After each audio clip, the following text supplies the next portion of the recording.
नमस्ते ATB tarot.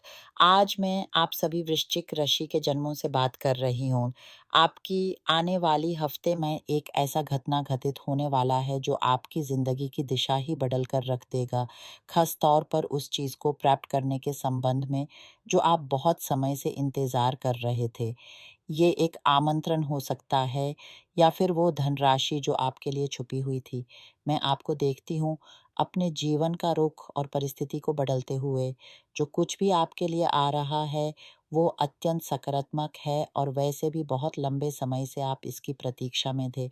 आज की आत्मीय संदेश आपके लिए है, हमेशा की तरह परमेश्वर की अनुमति से। आध्यात्मिकता आपके विजयों, आपकी उपलब्धियों की बात करती है।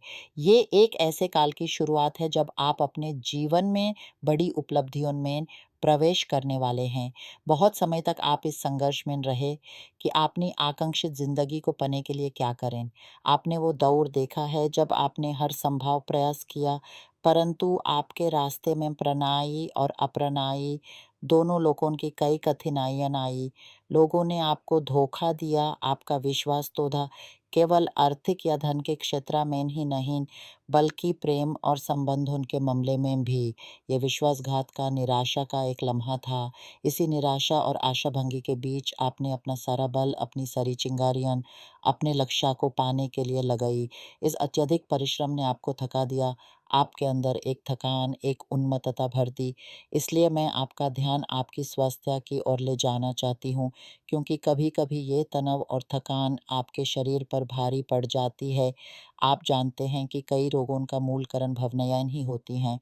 जैसे कि जो लोग आत्म समीक्षा में बहुत अधिक डूबे रहते हैं या फिर जो लोग अहंकारी व्यक्तित्व के साथ रह रहे हैं, जिनकी ज़ुबान में हमेशा आलोचना, हमेशा अपमान ही होता है, उन्हें सिर दर्द या माइग्रेन की समस्या हो जाती है। अगर आप किसी ऐसे व्यक्ति के साथ हैं जिसका स्वभाव कठोर है, जो द्विधामय है, जिसके साथ रहना कठिन है, तो आपको पेट या सीने में जलन की शिकायत हो सकती है।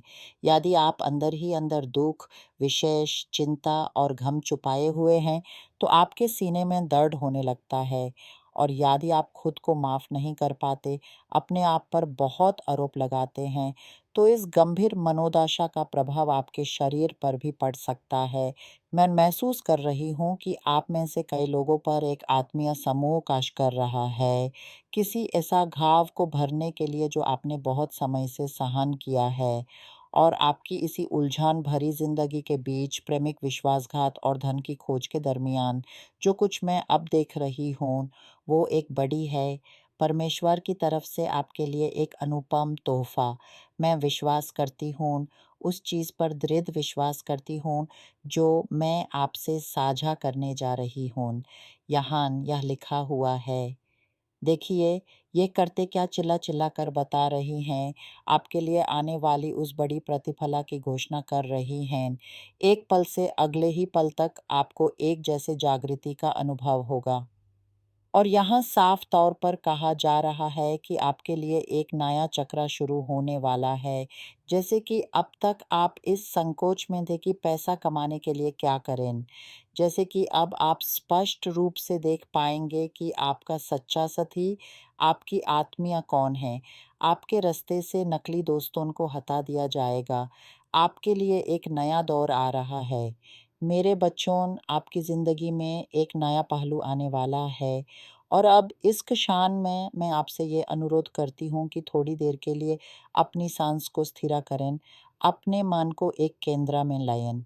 सोचिए कितनी देर से आप इस प्रतीक्षा में थे, कितनी रातों को आपने बेचैनी में कटा, भविष्य के बारे में सोचते हुए। आपका मन कितनी बार टूटा है, लोगों के वचनों से, अपनी ही आशाओं से। पर अब ये नया चक्र आपको एक नई दिशा, एक नई प्रकाश धारा प्रदान करेगा। इस प्रकाश में आपके अंदर का हर संदेह दूर हो जाएगा। आपको अपने लक्ष्य की ओर बढ़ने की शक्ति मिलेगी, आपके कदम दृढ़ होंगे।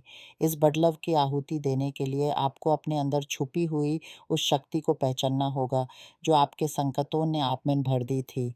वो कठिनाइयन, वो दर्द आपकी अंतरात्मा की गहराई को बढ़ाने का काम करते हैं। आप अब एक ऐसे स्थान पर खड़े हैं, जहाँ से आप अपने भूतकाल के भारों को उतार कर एक हल्कापन, एक मुक्त का अनुभव कर सकते हैं। सोचिए, आपका मन एक बगीचे की तरह है जिसमें बहुत समय तक खड़े पत्ते जम गए थे। अब हवा का एक नया झोंका आया है जो उन्हें हटा रहा है और नई कलियाँ, नए फूल खिलने के लिए जगह बना रहा है। आपकी ज़िंदगी का ये बगीचन भी वैसे ही नए रंगों से भरने वाला है। और हाँ, यह करते एक व्यक्ति विशेष के बारे में भी कुछ कह रही हैं। मैं देखती हूँ कि कोई महिला हो सकती है जिसने आपके खिलाफ कोई बुरा इरादा किया हो या आपको किसी प्रकार से नियंत्रित करने का प्रयास कर रही हो, आपको दरा रहा या धमा।